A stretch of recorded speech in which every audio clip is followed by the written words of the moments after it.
All right, boys and girls, this video is about the Very Hungry Caterpillar assignment. I'm going to show you how to get to it, how to open it, and how to do it start to finish.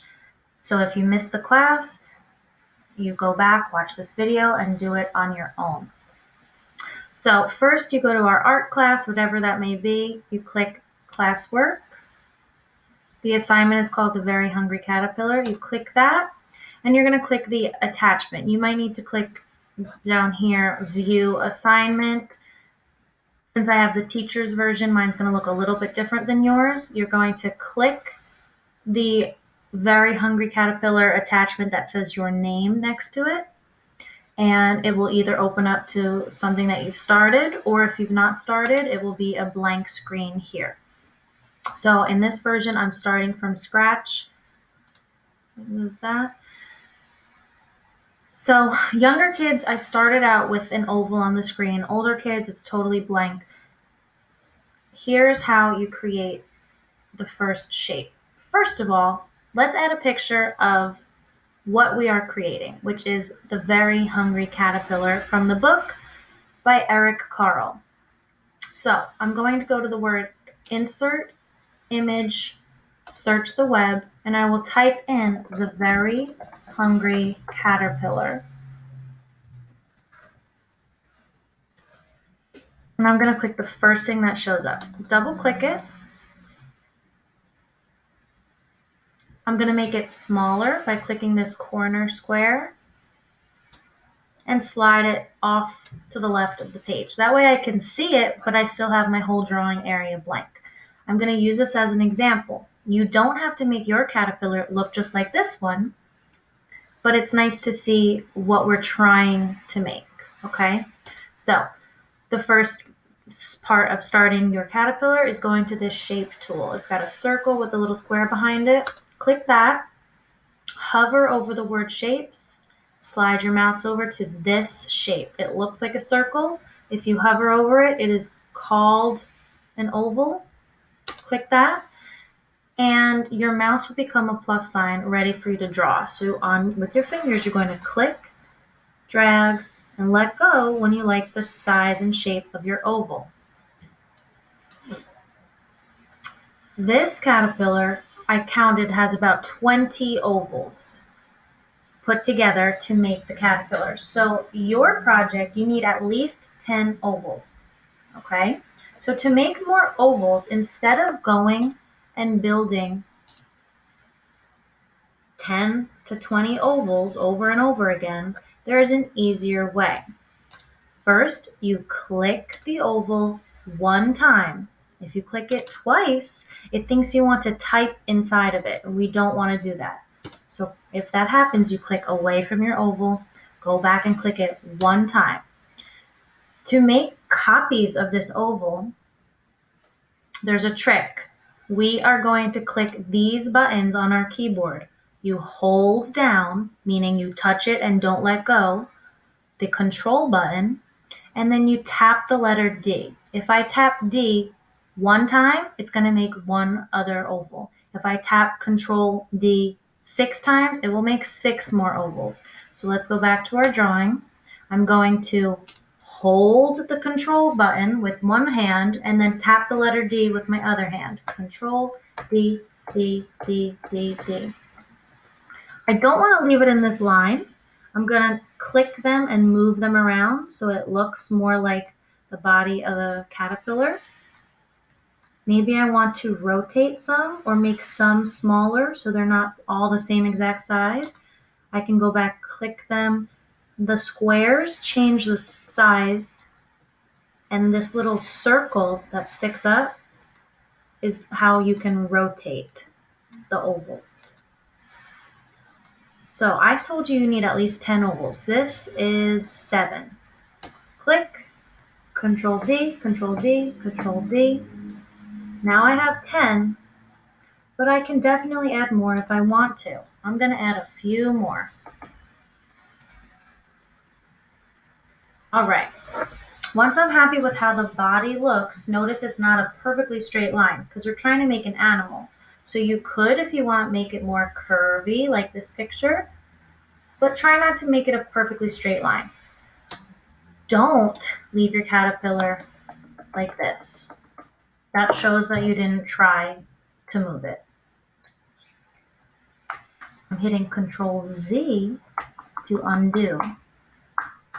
This is also the undo button. If you make a mistake, you can hit undo as many times as you need to until the problem is solved. This is the redo button. If you decide, oops, I went too far, let me get those back. Okay. Now, the next job is to change the colors of these ovals. I'm going to make my caterpillar green. You can make it rainbow, purple, pink, blue, whatever color you want, but your color should have some variety. So if I'm choosing green right now, I'm not going to just make it one shade of green. I'm going to do light green, dark green, blue green, yellow green, just like this caterpillar. Same thing if I chose purple. I could do dark purple, light purple, pinkish purple, reddish purple, bluish purple. Give it some variety. All right, to change the color of your ovals, you click the oval you want to color in one time. And then once it's clicked, a paint bucket shows up. You're going to click the paint bucket and then click a color. I told you I'm going with greens, so I'm going to be picking from the green line, maybe some blues. I can also click, these are solid colors, I can move over to gradient. That means you're going to get dark and light colors in the same square or circle in this case. Gradient. I can also make a custom color by going down to this plus sign. I can create my own color. First, I'm going to slide this over to the greens, and then I slide this circle around, and this is the preview of what the color is going to look like. Hit OK when you're happy with it. Let's do another custom color. So you can click the one you just made, or you can make a new one by hitting the plus sign. Slide over the color. And there's another trick too. If you want your oval to turn out a little bit see-through, you slide down the transparency bar, not all the way, because look at the preview, then there's totally no color. So slide it back over so it's still somewhat green. Hit OK. And now you could see this oval showing through this oval. So that's an option too. I'm going to just speed through, color the rest of these in. Notice I'm not just hitting the same color green. I'm trying to give it variety.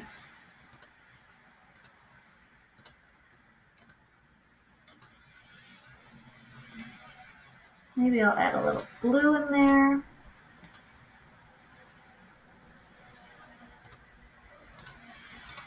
Okay, here's my last one. All right, now I'm going to move on to making the head. The head, go to the shape tool and pick out what you think looks like a head. It could be an oval. It could be this chord shape. It could be this smiley face shape. Younger kids, kindergarten, first grade, second grade, I'm okay with you using the smiley face. If you are older kids, third, fourth, or fifth grade, I want you to make the head without using a smiley face shape. So I'm going to show you with the oval. Click, drag, and I'm going to copy the picture and make it red. Now we need to fill this in with eyes. So what I'm actually going to do is separate the head. I'm going to make it bigger, and I'll shrink it down later. This way I have a nice big area to add in the details. I'm going to go add some ovals for the eyes. But the cool thing is I only have to draw it one time, and then I could use Control D to make a copy. To make that yellow, I'm going to make the border yellow too, because you see it has a black outline. I'm going to click it, hit the border color, change it to yellow. Now there's no border. And then I'm going to hit it and hit Control D, and I can slide it over with my arrow key, place it where I want it to be. Now I'm going to add a second oval on top of it and make that one green, making this one a little smaller than the first oval.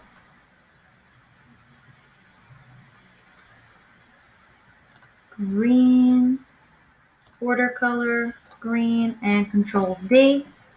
Put that second one in the right place. All right, now we're going for the mouth, another oval.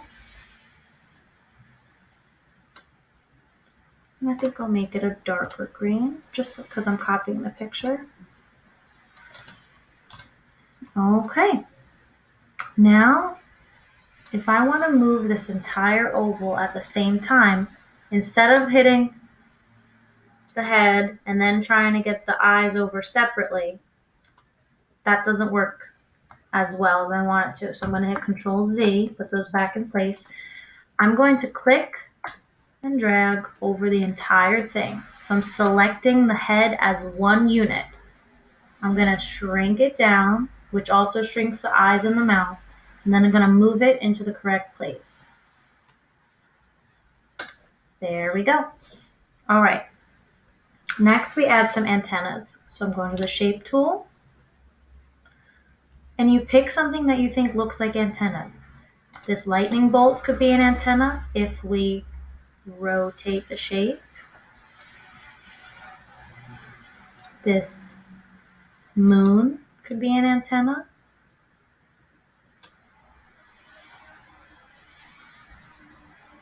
Or if you go down to the arrow tool, you could find arrows that look like antennas. Pick what you want to do, make 2 of them, and color them in. I'm going to go with the arrow tool, the arrow shape. So I'm going to delete these. I click it once, and then I hit the backspace button right here to get rid of something. Click, backspace, click, backspace. I'm going to shrink this down. It's a little too long. And I'm going to start with just one arrow for now. Let me change the color. Go with orange. I'll give the border a different color, yellow. And I'm going to make 2 of them, but I don't want them facing the same direction. I'm going to click this, hit Control D, so now there's 2, but I want to flip this one around. So I'm going to go to, first click it, then hit Arrange, Rotate, Flip horizontally. Now it's facing the other way. And maybe I'll make this guy a little bit different color. All right. One problem I still have is these look like they are going in front of the caterpillar's head. So I'm going to tuck them behind the head by clicking the arrow, and then I'm going to hit Control, hold it down, and then tap the down arrow. You may have to click the down arrow a bunch of times.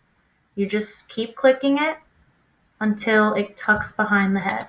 So here I go, holding down Control and tap down, down, down, down. There we go. Now it's tucked behind. Let me do the same thing to this. Click, Control down, down, down, down, down. There we go. Now it's tucked behind the head. All right, the last part of the body is making feet. If you have your caterpillar way too close to the bottom and you don't think you could add feet with enough room, you can click, drag a box over the whole thing, click part of it, and slide the whole thing up. Okay, you could even stretch out the whole thing if you think you drew too small or too large. Okay, I like it about this size. Now I have room for the feet. The feet, if you look at the picture, are just little triangles. So I'm going to go to the Shape tool, find a triangle, click, drag. I'm not going to make it big. I just want tiny feet. I'm going to color it in first. Maybe I'll make it a little darker. And then I'm going to drag it underneath the body. Now I want more of these. I don't need to go add another triangle. I could just click and hit Control D, Control D. And then I take the feet, put them where I want them to go. And if I want to go back and change the colors of some of them, I definitely can do that.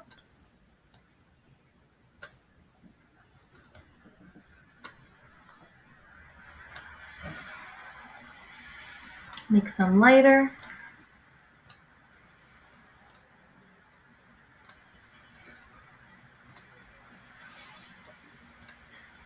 Okay, so I have my caterpillar. I have a face, I have antennas, I've got feet, I have at least 10 ovals for the body. So for the younger kids, kindergarten and first grade, we are done here. Second grade, third, fourth, and fifth, you need to draw food for your caterpillar to eat, and I will add that in the second video. So if you're looking for how to draw food, return to watch the second video. Younger kids, if you want to give that a try, you can. The information will be coming in the second video. All right, I will see you in the next video.